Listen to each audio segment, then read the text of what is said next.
So, looks like a lot. We'll break it down step by step. Just as a start, all living cells have membrane potentials, or electrical gradients, that are across their membranes. Okay? Inside the membrane is usually around -60 to -90 millivolts relative to the outside. This is referred to as a cell's membrane potential. Neurons and muscle cells can use their membrane potentials to generate electrical signals. This is done by moving ions across their membranes to create electrical currents. The ions move across membranes in ion channels. In this scenario, we are looking at acetylcholine. See this? Synaptic vesicle containing acetylcholine. So this neuron, see, you can see the myelin sheath around the axon, attaches to the skeletal muscle. We're zooming in right here. Break it down. We got synaptic vesicle. It's got acetylcholine, a chemical in there, an ion. So this acetylcholine gets shot out, exported outside of the neuron into this neuromuscular junction. Okay? And oops, I'm sorry. I didn't mean to click. So the acetylcholine is in the neuromuscular junction. The acetylcholine can go on to, the arrow goes down and up here. Acetylcholine can go down and attach onto the protein, so the receptor. So the acetylcholine is the ligand in this scenario. It attaches to the receptor, opens up the protein, and sodium that was present in this channel can now flood through.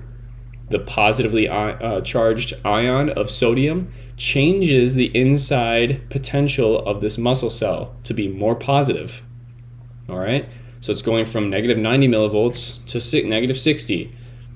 So it's changing the electrical gradient of this muscle fiber by pushing acetylcholine into, or I guess exporting acetylcholine into the neuromuscular junction.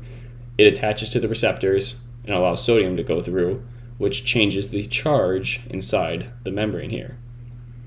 So what we're looking at is called a neuromuscular junction. It's where the terminal end of the neuron meets the muscle fiber, and thus is a junction of neuron and muscle. The coupling of the two properties of excitation and contraction is the basis of how muscles move. There is excitation of the muscle fiber by the motor neuron that elicits a contraction of the muscle fiber. So at this point, we have accomplished step 1 of our previous slide. I'm going to go back really quick. We have activated our skeletal muscle by the nerve. Okay? Activation of the muscle cell has been accomplished by the nerve. Step 1 achieved. So excitation-contraction coupling seems like a daunting term at first. Your textbook says it, I'll say it, seems like a lot. But if we break it down, it simply means in order for the muscle fiber to contract, its membrane must be first excited. In other words, it must be stimulated to fire an action potential. The stimulation here was that sodium that passed through sodium channels into the cell. This increased the cell's membrane potential, and that elicited an electrical stimulation or impulse. See, it says right here, the release of acetylcholine at the neuromuscular junction caused an electrical impulse to be generated in the muscle cell plasma membrane. So acetylcholine was released in there, that let sodium go through, and that changed the membrane potential, sending an action potential throughout the sarcolemma of the muscle cell. The electrical impulse then is carried through the cell's interior by T tubules, transverse tubules. That's what T means, is transverse. So this would be along the cell, and this would be transverse to the cell. These T tubules, these lines that go down, carry the electrical impulse, and this electrical stimulation then triggers calcium to be released from the sarcoplasmic reticulum. This blue lining the outside of the particular myofibrils, that's where the calcium is stored, remember? And so this electrical impulse then elicits the calcium to be released from the sarcoplasmic reticulum. And so at this point, we have accomplished step 2 of our basic steps of muscle contraction. So let's go back here real quick. Step 2, nerve activation increases the concentration of calcium ions. Sorry, there's a dumpster going off behind me. Nerve activation increases the concentration of calcium ions in the vicinity of the contractile proteins. Okay, so calcium ions have thus been released. Okay? So, Activation releases calcium. This is contraction. The formation of cross bridges between thin and thick filaments, the actin and myosin. So just some quick definitions here. Tropomyosin is it covers the binding sites on actin. It's a protein that covers the binding sites on actin. And it's basically saying that myosin cannot bind to actin. Troponin is another protein, and it has a binding site for calcium. Troponin and tropomyosin are kind of a complex together. They regulate whether or not actin and myosin can interact. When actin and myosin do interact, they contract, thus letting the muscle move. They, in a normal resting state, do not allow that. And tropomyosin, troponin does not allow the actin-myosin interaction in a resting state because calcium has to be present for cross bridges to form. And the cross bridges, again, are actin and myosin reacting with each other. In the absence of calcium, or a resting state, non-contracting state, the protein complex of troponin, tropomyosin, covers the myosin binding sites that are on actin. So the troponin, tropomyosin covers the site on myosin. It covers the site on actin where myosin could bind. So basically, troponin, tropomyosin does not allow myosin and actin to interact with each other if there's not calcium. But if we have calcium, bam, troponin and tropomyosin react differently, and myosin and actin can interact. And so that is shown here. What we're looking at are the thin and thick filaments and how they interact. Again, this all looks incredibly daunting. I understand that. You have to take it step by step, listen to how I'm presenting it, and then go back, diagram things out, write the steps. It will make sense. It's just a lot to absorb with just one lecture. You have to go back and look at this stuff though. So again, calcium is initiating the sliding filament reaction. All that means is we're allowing actin and myosin to react with each other. So this is our relaxed or resting state. This is our contracting state. In the relaxed and resting state, we do not see actin and myosin touching each other. They're not touching each other at all. That myosin heads do not make contact with actin.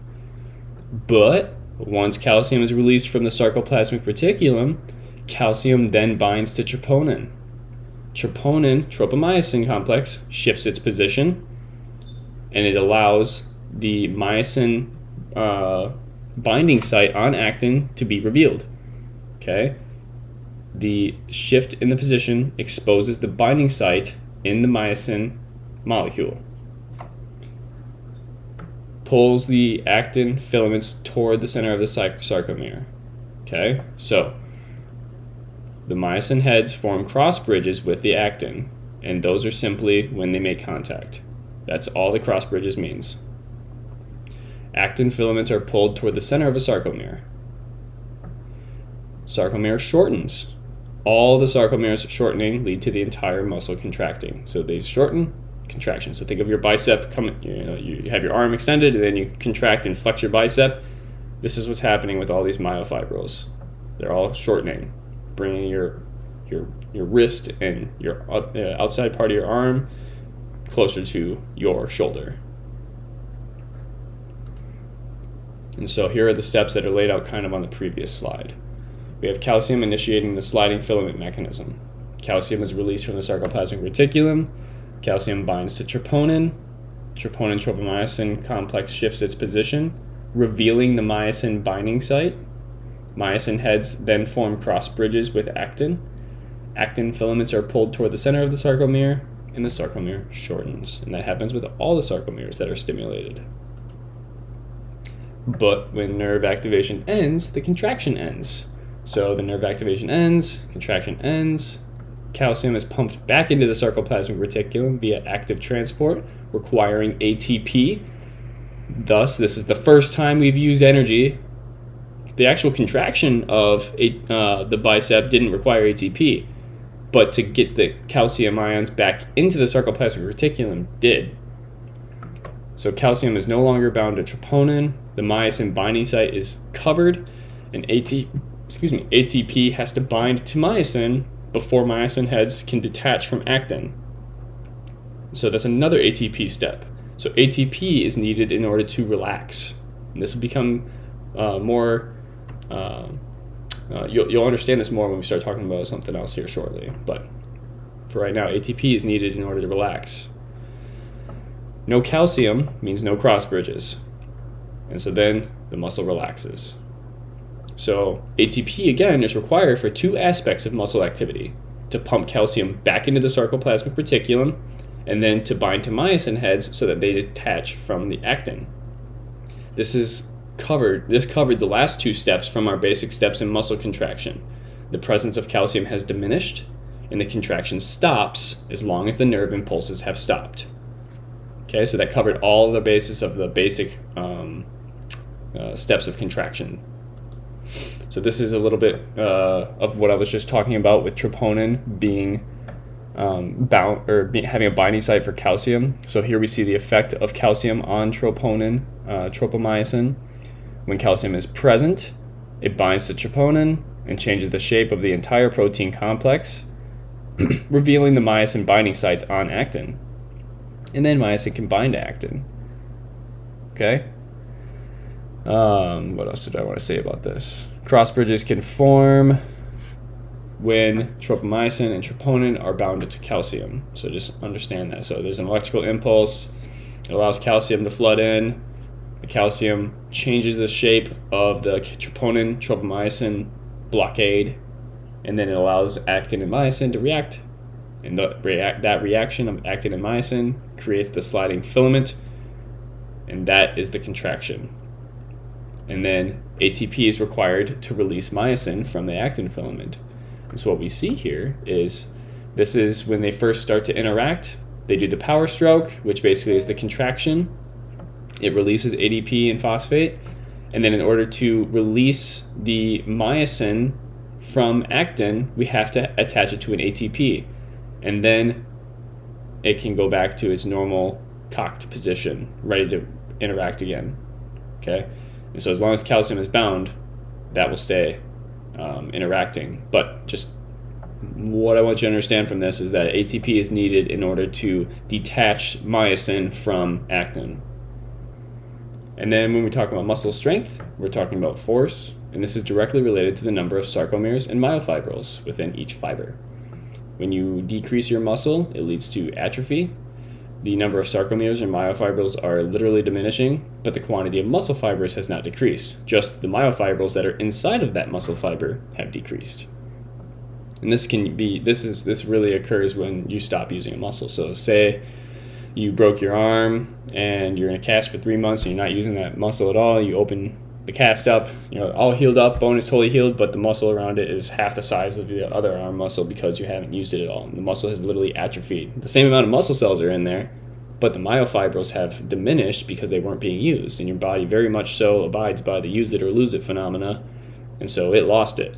But you can always get it back, and that's called hypertrophy. And this is the increase of use of muscle leading to hypertrophy. The number of sarcomeres and myofibrils have increased, but the quantity of muscle fibers did not. So that is the difference between atrophy and hypertrophy, and how muscle strength directly is related to the number of myofibrils and sarcomeres, therefore, inside each fiber. And that is what I want to talk about for muscle. And so I shall see you in lab on Thursday.